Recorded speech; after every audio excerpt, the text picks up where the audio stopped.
Lenskart ने अपनी policy change कर दी, बट पीपल आर सेइंग कि ये चेंज नहीं बल्कि डैमेज कंट्रोल है। एंड इफ यू थिंक ये इतनी सी बात है, देन थिंक अगेन। लेंसकार्ट एक ऐसा ब्रांड है जो खुद को built in Bharat, by Indians, for Indians बोलता है, लेकिन पिछले कुछ दिनों में ये ब्रांड एक ऐसे कंट्रोवर्सी के सेंटर में आ गया जहां बात सिर्फ ड्रेस कोड की नहीं थी, बात थी आइडेंटिटी की। सोशल मीडिया पर एक इंटरनल ड्रेस कोड सर्कुलेट होने लगा। क्लेम ये था कि एम्प्लॉयज़ को कुछ रिलीजियस सिंबल्स जैसे कि तिलक या बिंदी पे रिस्ट्रिक्शन थी। ये क्लेम आते ही नैरेटिव सेट हो गया कि क्या एम्प्लॉयज़ को अपनी आइडेंटिटी वर्क प्लेस में हाइड करनी पड़ रही है।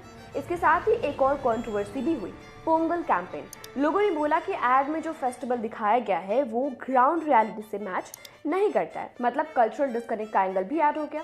अब जब दो चीज़ें एक साथ होती हैं, आइडेंटिटी और culture, public reaction automatically strong हो जाता है।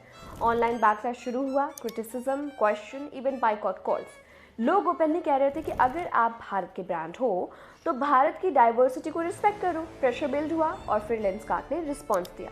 कंपनी ने पब्लिक स्टेटमेंट में कहा कि we have heard you clearly and openly, और तुरंत एक revised in store style guide release किया।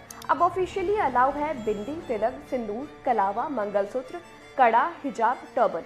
बेसिकली एम्प्लॉयज अपनी रिलीजियस और कल्चरल आइडेंटिटी ओपनली कैरी कर सकते हैं। ड्रेस कोड का कोर पार्ट सेम है, company T shirt, dark blue jeans, proper shoe, but अब क्लियरली बोला गया है कि फेथ और आइडेंटिटी को सप्रेस नहीं किया जाएगा। कंपनी ने यह भी एक्सेप्ट किया कि अगर किसी कम्युनिकेशन से हर्ट हुआ है तो वो रिग्रेट करती है और फ्यूचर पॉलिसीज में क्लैरिटी रखी जाएगी। लेकिन यहाँ एक और इम्पोर्टेंट ट्विस्ट है। पब्लिक का एक सेक्शन कह रहा है कि इशू पॉलिसी चेंज का नहीं है, इशू टाइमिंग का है। चेंज तब आया जब बैकलैश हुआ और ये परसेप्शन ट्रस्ट को हिट करता है। लॉन्ग स्टोरी शॉर्ट, ये स्टोरी सिर्फ लेंसकार्ट की नहीं है, ये स्टोरी है आज के डिजिटल इंडिया की, जहाँ इंटरनल पॉलिसी भी पब्लिक डिबेट बन सकती है, जहाँ ब्रांड इमेज सिर्फ मार्केटिंग से नहीं होती, डिसीजन से भी बनती है, और जहाँ लोग सिर्फ प्रोडक्ट नहीं बल्कि वैल्यूज भी जज करते हैं। आज के टाइम में ब्रांड बनाना ईजी है, लेकिन लोगों का ट्रस्ट मेंटेन करना वो रियल टेस्ट होता है।